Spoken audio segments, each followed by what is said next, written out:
കൈ കാണിക്ക് തുറക്കാതെ.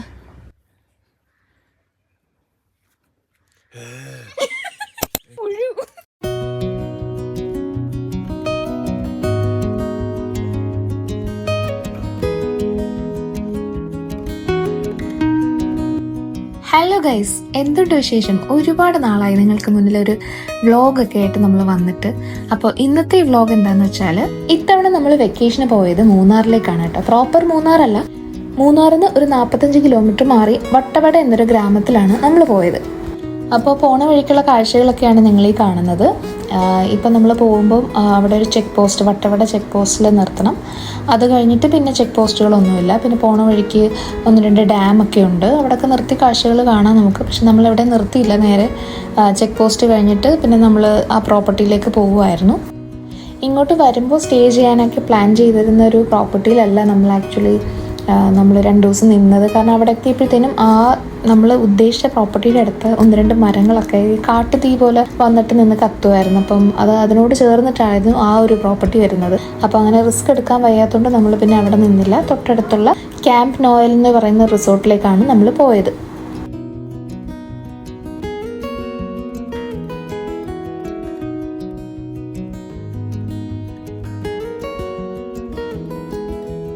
വട്ടവടയിലെ പഴത്തോട്ടം എന്നൊരു ഗ്രാമത്തിലാണ് ഞാൻ ഈ പറഞ്ഞ സ്റ്റേ ഒക്കെ ഉള്ളത്.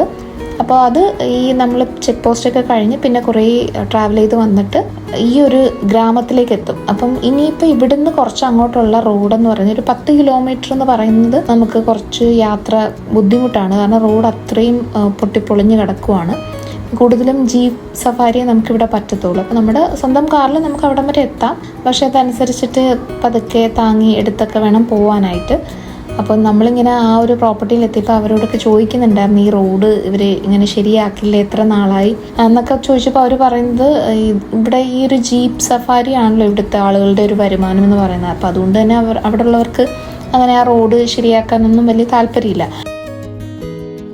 അപ്പോൾ ഇതാണ് ഞാൻ പറഞ്ഞ ക്യാമ്പ് നോയൽ എന്ന് പറയുന്ന റിസോർട്ട്. ഇവിടെ എത്തിയപ്പോൾ നമ്മൾ വിളിച്ചപ്പോൾ റൂമുണ്ടെന്ന് പറഞ്ഞു. അങ്ങനെ നമ്മൾ ഇങ്ങോട്ട് വന്നു. ഇവിടെ എത്തിയൊരു സമയത്ത് നമ്മൾ അല്പം പാനിക്കായിരുന്നു. കാരണം നമ്മൾ ആഗ്രഹിച്ച് വന്നൊരു സ്ഥലത്തല്ല സ്റ്റേ.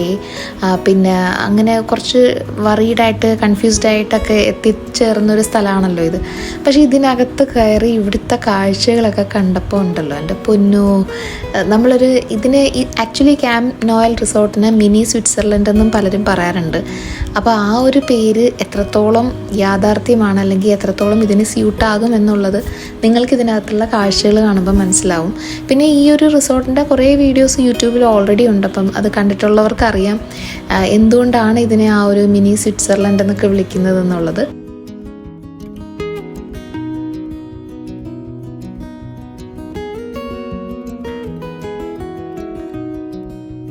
ഏപ്രിലാണ് നമ്മൾ ഈ ഒരു യാത്ര ചെയ്യുന്നത്. അപ്പം ഇങ്ങോട്ട് വരണ വഴിക്കൊക്കെ അത്യാവശ്യം ചൂട് തന്നെ ആയിരുന്നു. പക്ഷേ ഇവിടെ എത്തിയപ്പോൾ ഞാൻ പറഞ്ഞ ഒരു 5-5:30 ആയിട്ടുണ്ട്.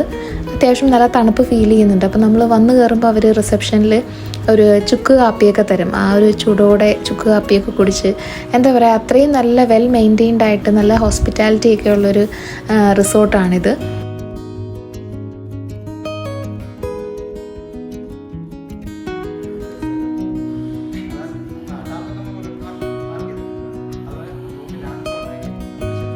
അങ്ങനെ ചെക്ക് ഇൻ ഫോർമാലിറ്റീസ് ഒക്കെ കഴിഞ്ഞ് കിച്ചൂസ് ഭയങ്കര ഹാപ്പിയാണ്. സ്വിമ്മിംഗ് പൂൾ ഉണ്ടെന്ന് കേട്ടപ്പോൾ സന്തോഷമാണ് ഈ കാണുന്നത്.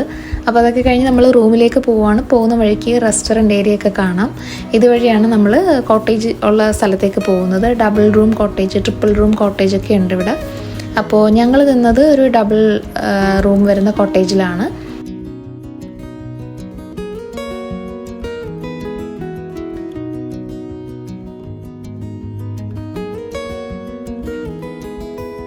പെർ നൈറ്റ് 6500 വെച്ചിട്ട് 2 ദിവസത്തേക്ക് നമുക്ക് 13,000 രൂപയാണ് ആയത്.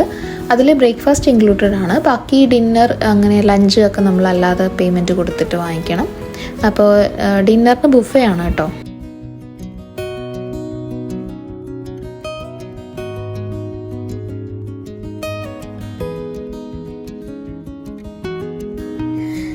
ഈ ഒരു പരിസരം മൊത്തത്തിൽ നമുക്ക് ഒരുപാട് ഇഷ്ടപ്പെടും.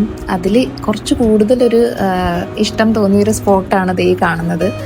ഈ ബൊഗെയിൻവില്ല പൂക്കളും ഇവിടെ നിന്ന് കുറേ ഫോട്ടോസൊക്കെ എടുത്തായിരുന്നു കേട്ടോ.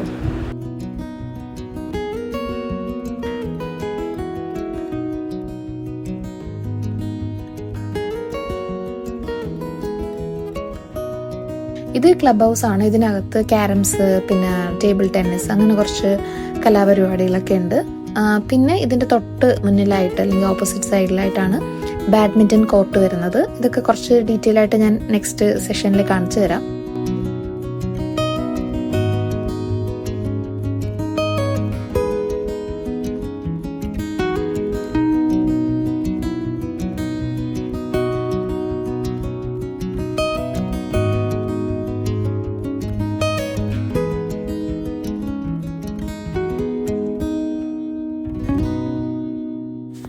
ഈ ഒരു സ്ഥലത്തേക്ക് കയറി വരുമ്പോഴുള്ള മെയിൻ അട്രാക്ഷനാണ് നമുക്ക് ചുറ്റും കാണുന്ന കുറേ പൂന്തോട്ടങ്ങളും, പിന്നെ ഈ സൈഡിലായിട്ട് അവർ ട്രിം ചെയ്ത് ഇങ്ങനെ ഒരേ ഷേപ്പിൽ മെയിൻറ്റെയിൻ ചെയ്ത് വളർത്തുന്ന കുറേ ചെടികളും, പിന്നെ അതുപോലെ തന്നെ കുറേ ഉയരത്തിലുള്ള പൂക്കൾ പിടിക്കുന്ന വെറൈറ്റി മരങ്ങളും ഒക്കെ. ഉണങ്ങിയ ഇലകളൊക്കെ നീക്കം ചെയ്ത് ചെടികളൊക്കെ നല്ല ഷേപ്പിൽ ഇങ്ങനെ നിൽക്കുന്ന കാണുമ്പോൾ നമുക്ക് മനസ്സിലാവും ഓരോ ചെടിയും മരവും ഒക്കെ ഇവർ വളരെ കരുതലോടെയാണ് പരിപാലിക്കുന്നതെന്ന്. പിന്നെ എടുത്തു പറയേണ്ടത് ഇവരുടെ ഒരു ലാൻഡ്സ്കേപ്പിംഗ് ആണ്. കാരണം ഈ ഒരു പ്രകൃതിയെ അധികം നോവിക്കാതെ അതിൻ്റെ ഭംഗി അതുപോലെ തന്നെ മെയിൻറ്റെയിൻ ചെയ്ത് വളരെ മനോഹരമായിട്ട് തന്നെ അവർ ലാൻഡ്സ്കേപ്പിംഗ് ചെയ്തിട്ടുണ്ട്. ഈ കസേരയൊക്കെ ഇട്ടിരിക്കുന്ന ഈ ഒരു ഏരിയയിലാണ് ഇവർ രാത്രി ക്യാമ്പ് ഫയർ ഒക്കെ സെറ്റ് ചെയ്യുന്നത്. പിന്നെ ഈ ഒരു സ്ഥലത്തായിട്ട് ഒരു ജിമ്മൊക്കെ ഉണ്ട്.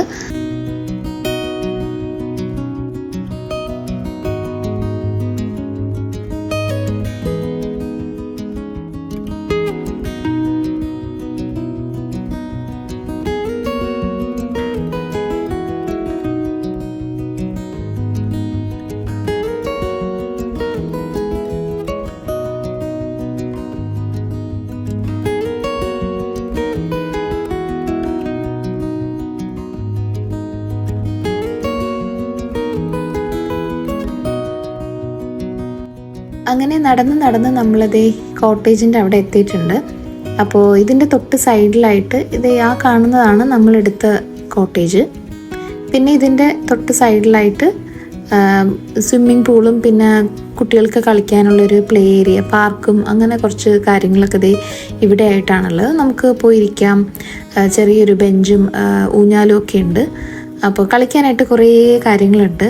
ഒരു 8 വയസ്സിൻ്റെ അകത്തുള്ള കുട്ടികൾക്കൊക്കെ എൻജോയ് ചെയ്യാൻ പറ്റുന്ന സാധനങ്ങളൊക്കെ ഇതിനകത്ത് ഉണ്ട്. പിന്നെ എല്ലാവർക്കും എൻജോയ് ചെയ്യാൻ പറ്റുന്ന സ്വിമ്മിംഗ് പൂളുണ്ട്. പക്ഷേ ഒടുക്കത്തെ തണുപ്പായിരുന്നു. വൈകിട്ടൊക്കെ ആകുമ്പോൾ അത്യാവശ്യം തണുപ്പുണ്ട്. പക്ഷേ ഉച്ചയ്ക്കൊക്കെ നമ്മൾ അല്ലെങ്കിൽ രാവിലെയൊക്കെ ഇറങ്ങാമെന്ന് വിചാരിച്ചാലും ആ സമയത്തും അതിനകത്ത് വരുന്ന വെള്ളം ഭയങ്കര തണുത്ത വെള്ളമായിരുന്നു. അതുകൊണ്ട് നമുക്കങ്ങനെ പൂളിൽ ഇറങ്ങി അധികം നേരം സ്പെൻഡ് ചെയ്യാനൊന്നും പറ്റിയില്ല. പക്ഷേ വരുന്നവരൊക്കെ എല്ലാവരും ഇറങ്ങുന്നുണ്ടായിരുന്നു. കിച്ചൂസും ഇറങ്ങി, ഞാനും ഇറങ്ങി. പക്ഷേ ഒടുക്കത്തെ തണുപ്പ് കാരണം നമുക്ക് അധിക നേരം വെള്ളത്തിനകത്ത് സ്പെൻഡ് ചെയ്യാൻ പറ്റത്തില്ല.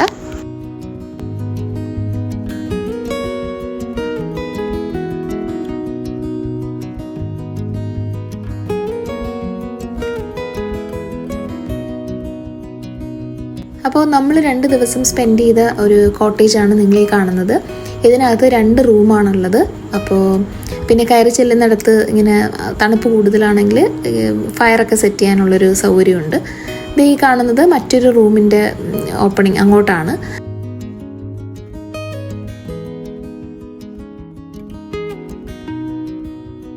അപ്പോൾ ഈ 2 റൂമിന് വേണ്ടിയിട്ടുള്ളൊരു കോമൺ ഡൈനിങ് ഏരിയ ഇവിടെ കൊടുത്തിട്ടുണ്ട്. ഇവിടെ വന്നിരുന്ന് രാവിലെ ഒരു ചായയൊക്കെ ആയിട്ടിരുന്ന് കാഴ്ചകളൊക്കെ കണ്ട് ആസ്വദിച്ച് കുടിക്കാം. അപ്പോൾ വളരെ വലിയ ജനലുകളൊക്കെ ആയതുകൊണ്ട് നമുക്ക് വിശാലമായിട്ടുള്ള കാഴ്ചകളൊക്കെ കാണാം. അപ്പോൾ കണ്ടില്ലേ, കുറേ നല്ല പച്ചപ്പിങ്ങനെ കാണാൻ പറ്റും. അപ്പോൾ ഇതാണ് നമ്മുടെ റൂം. നമുക്ക് 3 പേർക്കും അത്യാവശ്യം വേണ്ടുന്ന വിശാലതയുള്ളൊരു റൂം തന്നെയായിരുന്നു. ഇതിനകത്ത് AC-യോ ഫാനോ ഒന്നുമില്ല, കാരണം അത്രയ്ക്ക് തണുപ്പുണ്ട്. നമ്മൾ വിചാരിക്കും ചൂട് സമയമൊക്കെ ആകുമ്പോൾ എന്ത് ചെയ്യുന്നു, പക്ഷേ രാത്രിയാകുമ്പോൾ ഒരു വൈകിട്ടാകുമ്പോൾ ഇവിടുത്തെ തണുപ്പ് തുടങ്ങും. അതുകൊണ്ട് AC-യോ ഫാനോ ഒന്നും ആവശ്യമില്ല. പിന്നെ ചൂടുവെള്ളം ഹീറ്ററൊക്കെ അവൈലബിൾ ആയതുകൊണ്ട് നമുക്ക് കുളിക്കാൻ വലിയ മടി തോന്നില്ല. അപ്പോൾ അങ്ങനെ അത്യാവശ്യം എല്ലാ സൗകര്യങ്ങളൊക്കെയുള്ള നല്ലൊരു റൂമും നല്ലൊരു കോട്ടേജും ആയിരുന്നു.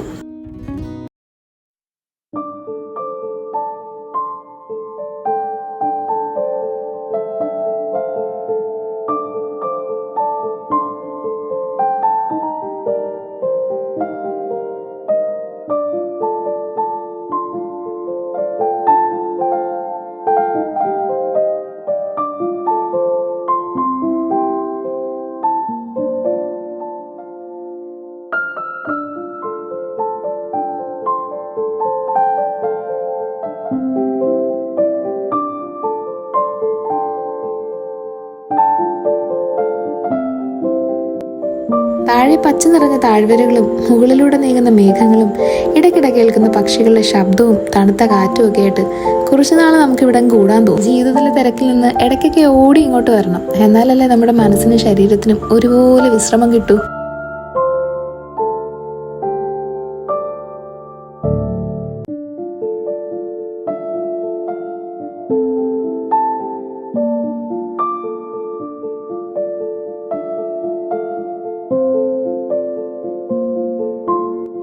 ക്യാമറയിൽ എത്ര ക്യാപ്ചർ ചെയ്താലും ഇതിൻ്റെ ഒരു ഭംഗി പൂർണ്ണമായിട്ട് കിട്ടുന്നില്ല എന്ന് എനിക്ക് തോന്നിയിട്ടുള്ളത് കേട്ടോ.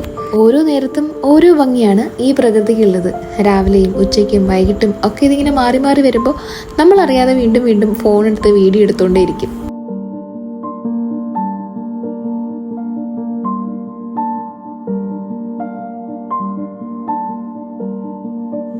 ക്യാമ്പ് നോയൽ എന്ന ഈ റിസോർട്ട് നിൽക്കുന്നത് പഴത്തോട്ടം എന്ന ഗ്രാമത്തിലാണ് കേട്ടോ. വട്ടവട പ്രദേശത്തിന്റെ അതീവ ശാന്തവും പ്രകൃതി സൗന്ദര്യം നിറഞ്ഞതുമായ ഭാഗമാണ് പഴത്തോട്ടം എന്ന് പറയുന്ന ഈ ഒരു ചെറിയ സ്ഥലം. മൂന്നാർ ടൗണിൽ നിന്ന് ഏകദേശം 40-45 കിലോമീറ്റർ അകലെയാണ്.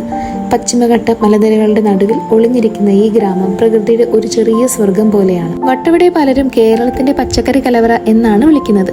തമിഴ്നാടിന്റെ അതിർത്തിയിലുള്ള ഈ ഒരു സ്ഥലത്ത് സ്ട്രോബെറി, ക്യാരറ്റ്, ക്യാബേജ്, ബീട്രൂട്ട്, വെളുത്തുള്ളി, പ്ലം തുടങ്ങിയ കുറേ സാധനങ്ങൾ കൃഷി ചെയ്യുന്നുണ്ട്. അതുകൊണ്ട് തന്നെയാണ് വട്ടവടയ്ക്ക് ഒരു പ്രത്യേക ഗ്രാമീണ ഭംഗിയും കൃഷി സംസ്കാരവും ഒക്കെ ഉള്ളത്. അതിൻ്റെ ഒത്ത നടുവിലായിട്ടാണ് ഇവരിങ്ങനെ ഒരു മിനി സ്വിറ്റ്സർലൻഡ് നമുക്കൊക്കെ വന്നിങ്ങനെ ആസ്വദിച്ച് നിൽക്കാനായിട്ട് പണിത് വെച്ചിരിക്കുന്നത്. ഇവിടെ സ്റ്റേ എടുത്ത് വരുന്നവരൊക്കെ ഇപ്പം ഈ ഒരു റിസോർട്ടിലൊന്നല്ല, ഇവിടെ അടുത്തായിട്ട് കുറേ പ്രോപ്പർട്ടീസ് ഉണ്ട്, അവിടെ ഇവിടെയൊക്കെ ആയിട്ട് സ്റ്റേ ഉണ്ട്. അപ്പോൾ ഈ വരുന്നവരൊക്കെ വന്ന് നിന്നിട്ട് ചിലപ്പോൾ അന്ന് വൈകിട്ട് തന്നെ ഇപ്പം ചെക്ക് ഇൻ ചെയ്തിട്ട് അന്ന് വൈകിട്ടൊക്കെ താഴെ ഇതുപോലെ ഞാൻ പറയാം ഒരു 10 കിലോമീറ്റർ ജേർണി എന്ന് പറഞ്ഞാൽ ഇവിടെ എത്തുന്നവരെയുള്ള റോഡെന്ന് പറഞ്ഞാൽ വളരെ മോശമാണ്. അപ്പം ഈ ഒരു റോഡ് താണ്ടി വീണ്ടും താഴോട്ട് പോയാലേ നമുക്ക് ഈ സ്ട്രോബെറി ഫാമും അല്ലെങ്കിൽ ബാക്കിയുള്ള കൃഷിയൊക്കെ നമുക്ക് കാണാൻ പറ്റത്തുള്ളൂ. അപ്പോൾ അതിനാണ് പലരും ഈ ഒരു ജീപ്പ് സഫാരി ഉപയോഗിക്കുന്നത്. അപ്പം ഞങ്ങൾ എവിടെയും പോകാൻ പോയില്ല, കാരണം അത് തന്നെ നമുക്ക് ഇങ്ങോട്ട് കയറി വന്നപ്പോൾ തന്നെ നമ്മൾ ഒരുപാട് കഷ്ടപ്പെട്ടു. അപ്പം ഇനി തിരിച്ച് പിന്നെ അത്രയും പോയിട്ട് വേണം ഈ പറയുന്ന കാഴ്ചകൾ കാണാൻ. അങ്ങനെ ഞങ്ങൾ പ്ലാൻ പിന്നെ ഇവിടെ നിന്ന് ചെക്കൗട്ട് ചെയ്ത് നമ്മൾ പോണ വഴിക്ക് എന്തായാലും കാണുമല്ലോ, അപ്പോൾ പിന്നെ കണ്ട് പോകാമെന്ന് കരുതിയിരിക്കുവാണ്. ക്യാമ്പ് നോയിലോട് ചേർന്ന് തന്നെയാണ് നമ്മുടെ ഒരു സ്ട്രോബെറി ഫാം വരുന്നത്. എൽസാദി സ്ട്രോബെറി ഫാം എന്നാണ് അതിൻ്റെ പേര്. അപ്പോൾ ഇവിടുന്ന് നമുക്ക് അപ്പുറത്തേക്ക് പോകാൻ പറ്റത്തില്ല, കാരണം അവിടെ ഫെൻസിങ് ഒക്കെ ഉണ്ട്. അപ്പോൾ ഒരു അതിർത്തി പോലെ അവർ കെട്ടിയിട്ടിട്ടുണ്ട്. അപ്പോൾ ഇവിടെ അകത്ത് നിന്നിട്ട് നമുക്കത് കാണാം, ഫാമൊക്കെ കാണാം. അപ്പോൾ ഇവിടെ നിന്ന് ചേട്ടൻ പറഞ്ഞ് അവിടെ ചെന്നിട്ട് പറഞ്ഞാൽ മതി സ്ട്രോബെറി വേണമെങ്കിൽ അവർ തന്നോളൂ. അപ്പോൾ ഞാൻ ഓർത്തു പൈസ കൊടുത്ത് നമുക്ക് അവിടെ നിന്ന് വാങ്ങിക്കാൻ പറ്റും. അപ്പോൾ അവിടെ എത്തിയപ്പോഴാണ് അവർ പറഞ്ഞത് അങ്ങനെ അവിടെ നിന്ന് നമുക്ക് വാങ്ങിക്കാൻ പറ്റില്ല, പൈസ കൊടുത്ത് വാങ്ങിക്കണമെങ്കിൽ നമ്മൾ മെയിൻ എൻട്രൻസിൽ തന്നെ ചെല്ലാം, അവിടെ നിന്ന് ജസ്റ്റ് ഇതൊക്കെ ഒന്ന് കാണാം. അപ്പോൾ ആ ഒരു സ്ഥലത്തോട്ടാണ് ഞാനും കിച്ചൂസും ഇപ്പോൾ പോയിക്കൊണ്ടിരിക്കുന്നത്. കേരളത്തിലെ സ്ട്രോബെറി കൃഷിക്ക് ഏറ്റവും അനുയോജ്യമായ കാലാവസ്ഥയുള്ള പ്രദേശങ്ങളിൽ ഒന്നായതിനാൽ ഇവിടെ ലഭിക്കുന്ന സ്ട്രോബെറികൾക്ക് ഒരു പ്രത്യേക രുചി തന്നെയാണ് കേട്ടോ. വരുന്ന വഴിക്ക് കണ്ട പല ഫാമുകളിലും പിന്നെ ഫ്രീ വിസിറ്റ് എന്ന് എഴുതി വെച്ചിട്ടുണ്ട്. അപ്പോൾ നമ്മൾ കാണാൻ കയറുന്ന സമയത്ത് അവിടെ നിന്ന് നമുക്ക് ഡയറക്റ്റ് പറിച്ചെടുത്ത് ടേസ്റ്റ് ചെയ്യാനൊക്കെയുള്ള അവസരം അവർ തരും. പിന്നെ നമുക്ക് ഇഷ്ടപ്പെട്ട അവിടെ നിന്ന് വാങ്ങിക്കുമല്ലോ.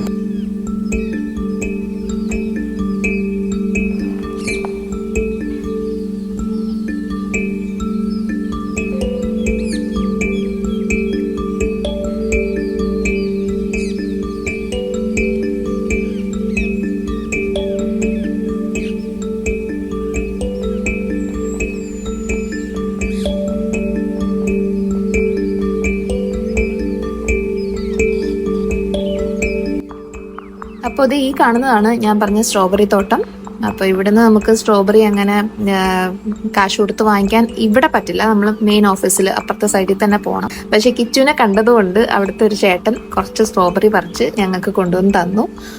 അപാര ടേസ്റ്റ് ആയിരുന്നു. എന്ന് വെച്ചാൽ ഞാൻ ആദ്യമായിട്ടാണ് ഇങ്ങനെ ഇത്രയും ഫ്രഷ് ആയിട്ടുള്ള സ്ട്രോബെറീസ് കഴിക്കുന്നത്. നമ്മൾ സ്ഥിരം വാങ്ങിക്കാറുണ്ട്, കിച്ചുവിന് ഭയങ്കര ഇഷ്ടമാണ്. അപ്പോൾ നമ്മൾ കടയിൽ നിന്ന് വാങ്ങിക്കുമ്പോൾ അതിൻ്റെ ഒരു എന്താ പറയുക, ഈ ഫ്രിഡ്ജിലൊക്കെ ഇരുന്നിട്ടുള്ള പിന്നെ ഒത്തിരി ഡേയ്സ് ആയതിൻ്റെയൊക്കെ ഒരു അങ്ങനെ ഒരു ടേസ്റ്റിലേ വരും. പക്ഷെ ഇത് എന്താ പറയുക, ഡയറക്റ്റ് ആയിട്ട് പറിച്ച് നമ്മുടെ കയ്യിൽ കൊണ്ട് തന്നു. അവിടെ തന്നെ വെച്ച് നമ്മൾ കുറേ കഴിച്ചു.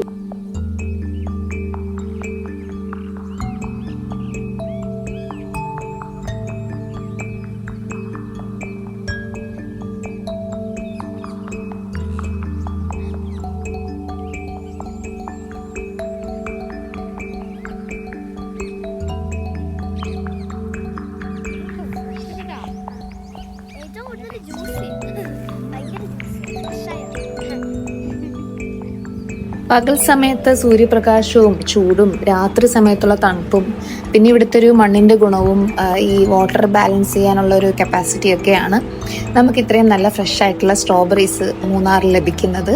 അപ്പോൾ ഞങ്ങൾക്ക് കിട്ടിയതിൻ്റെ ബാക്കി ഞാനിങ്ങനെ ഈ ചേന കൊണ്ടുവന്ന് കൊടുക്കുവാണ്.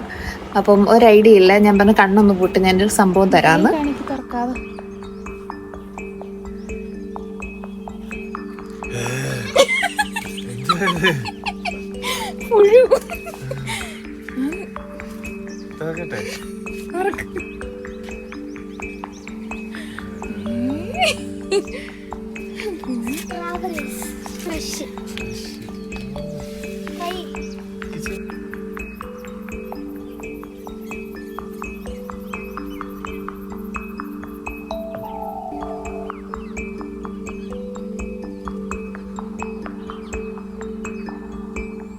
നമ്മുടെ കോട്ടേജിന്റെ ഫ്രണ്ടിൽ ഇരുന്നിട്ടുള്ള ഒരു കാഴ്ചകളാണ് ഈ കാണുന്നത്. കുറേ നേരം നമുക്ക് ഇങ്ങനെ വെറുതെ ഇരിക്കാം, അങ്ങനെ പറ്റിയൊരു കാഴ്ചകളും ഒക്കെയാണ്. അപ്പം ഉത്തരവാദിത്തങ്ങളൊന്നുമില്ലല്ലോ. ഈ സമയത്തിന് ഫുഡ് കിട്ടും, വേണമെങ്കിൽ കിടക്കാം, വേണമെങ്കിൽ എണീറ്റിരുന്ന് കാഴ്ചകൾ കാണാം, അല്ലെങ്കിൽ കുറച്ചൊരു ചെറിയൊരു നേച്ചർ വാക്കിന് പോകാം. എല്ലാം കൂടെ ഇൻക്ലൂഡഡ് ആയിട്ടുള്ളൊരു പ്രോപ്പർട്ടിയാണ്. ഇതിന് നമ്മൾ പ്രത്യേകിച്ച് വേറെ സ്ഥലം കാണാൻ പോകാനോ അങ്ങനെയൊന്നും ഇനി സമയം കണ്ടെത്തേണ്ട കാര്യമില്ല. എല്ലാം ഇതിനകത്ത് തന്നെ ഉണ്ട്. പക്ഷെ ഒരു 2 ദിവസം നിന്ന് സ്റ്റേ ചെയ്താൽ നമുക്ക് അത് കംപ്ലീറ്റ് ആയിട്ട് എൻജോയ് ചെയ്യാൻ പറ്റത്തുള്ളൂ. ഇപ്പോൾ പെർ നൈറ്റ് ഒക്കെ എടുത്തു കഴിഞ്ഞാൽ നമുക്ക് അത് ഇത്രയും ഒന്നും ചിലപ്പോൾ ആസ്വദിക്കാൻ പറ്റിയെന്ന് വരത്തില്ല.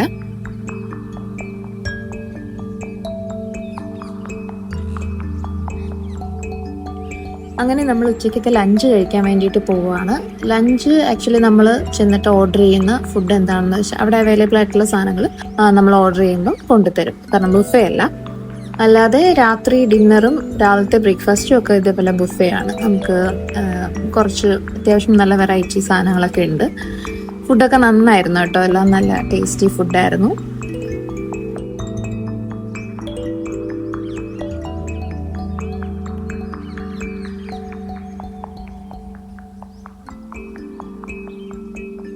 അപ്പോൾ ഇനി ഇവിടെയുള്ള കുറച്ച് ആക്ടിവിറ്റീസ് ഒക്കെ കാണിച്ചു തരാം. ഇതിപ്പോൾ നമ്മൾ ജിമ്മിലോട്ട് പോവുകയാണ്. ജസ്റ്റ് വീഡിയോ എടുക്കാൻ വേണ്ടി മാത്രം കയറുവാണ് കേട്ടോ.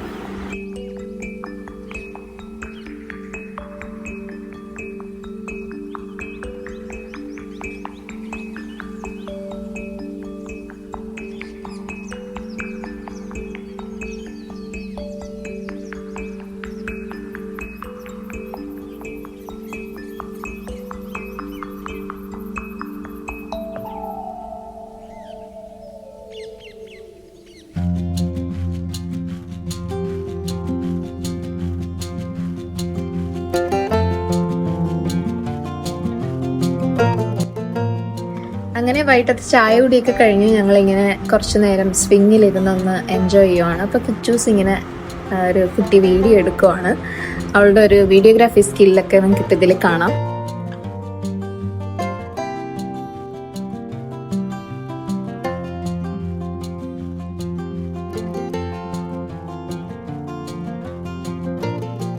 അത് കഴിഞ്ഞ് നമ്മൾ നേരെ ബാഡ്മിൻ്റൺ കോർട്ടിലേക്ക് വന്നു. എനിക്ക് ഇങ്ങനെയൊക്കെയുള്ള യാത്രകളിൽ കൂടുതലും ഫീൽ ചെയ്യുന്നത് നമ്മുടെ ഒരു റുട്ടീനിൽ നിന്നും അല്ലെങ്കിൽ നമ്മുടെ ഡെയിലി ടാസ്കുകളിൽ നിന്നൊക്കെ ഉള്ള ഒരു ബ്രേക്ക് ആണല്ലോ. നമ്മൾ ഇടയ്ക്ക് അതിന് വേണ്ടിയിട്ടാണല്ലോ എല്ലാവരും ഇതുപോലുള്ള യാത്രകൾ പോകുന്നത്.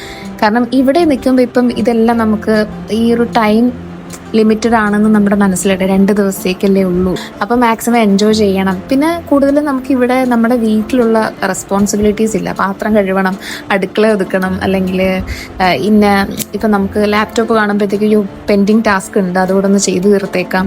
അങ്ങനെ നമുക്കൊരു ഫ്രീ ടൈം നമ്മൾ ആഗ്രഹിച്ചാൽ പോലും ആ ഒരു ഫ്രീ ടൈമിലും നമ്മുടെ ബ്രെയിൻ ഇങ്ങനെ പല കാര്യങ്ങളും പറഞ്ഞുകൊണ്ടേയിരിക്കും, ചെയ്തു തീർക്കാനുള്ള കുറേ കാര്യങ്ങളെ പറ്റി.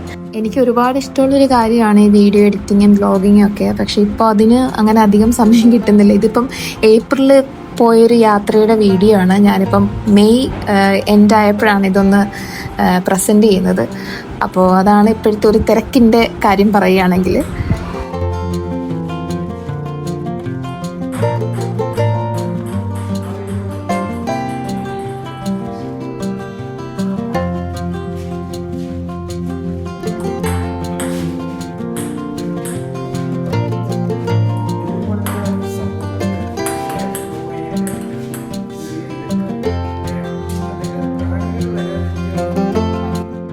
അപ്പോൾ ഇങ്ങനെയുള്ള യാത്രകളിലാണ് നമ്മൾ എല്ലാ ഉത്തരവാദിത്തങ്ങളും കളഞ്ഞിട്ട് കഴിക്കാനുള്ള ഫുഡ് പോലും നമ്മുടെ കയ്യിൽ കിട്ടുമല്ലോ. അപ്പോൾ അതുകൊണ്ട് എനിക്ക് ഇത് ഭയങ്കര ഇമ്പോർട്ടൻ്റ് ആണ്. അങ്ങനെ നമ്മൾ അവിടുത്തെ സ്റ്റേ ഒക്കെ കഴിഞ്ഞു. ഇനിയിപ്പോൾ ഇതാ പോകുന്ന വഴിക്ക് നമ്മൾ ആ ഒരു സ്ട്രോബെറി ഫാം ഞാൻ കാണിച്ചിട്ടുണ്ടായിരുന്നല്ലോ, ആ എൽസാദി സ്ട്രോബെറി ഫാമാണിത്. അവിടെ ഇറങ്ങി നമ്മൾ സ്ട്രോബെറി വാങ്ങി. അപ്പോൾ ഭയങ്കര ഫ്രഷ് ആയിരുന്നു അപ്പം കഴിക്കുമ്പോൾ. പക്ഷേ ഞാനിങ്ങനെ ഫ്രണ്ട്സിനൊക്കെ കൊടുക്കാൻ വേണ്ടിയിട്ട് ഇവിടുന്ന് കുറേ വാങ്ങിയിട്ട് വന്നു. പക്ഷേ നമ്മൾ തിരിച്ച് കഴക്കൂട്ടം എത്തിയപ്പോഴത്തേനും അതിൻ്റെ എല്ലാ ഫ്രഷ്നെസ്സും പോയി. പിന്നെ സാധാ നമ്മളെപ്പോഴും കടയിൽ നിന്ന് വാങ്ങിക്കുന്ന ആ ഒരു പരുവത്തിലോട്ട് മാറിയിട്ടുണ്ടായിരുന്നു. ഇപ്പോൾ കണ്ടില്ലേ, നല്ല കളറും കിച്ചു എന്തൊക്കെയോ പറയുകയാണ്, നല്ല ടേസ്റ്റും ആയിരുന്നു. പക്ഷേ നമ്മൾ തിരിച്ചങ്ങ് എത്തുമ്പോഴത്തേനും അതിൻ്റെ ആ ഒരു ഫ്രഷ്നെസ് ഒക്കെ അങ്ങ് പോവും.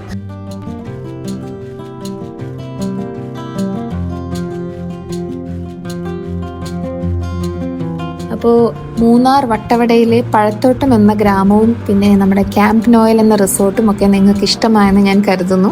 നമ്മൾ തിരിച്ചു പോകുന്ന വഴിക്ക് കണ്ട ഒരു ക്യൂട്ടസ്റ്റ് കാഴ്ചയാണ് കേട്ടോ ഇത്.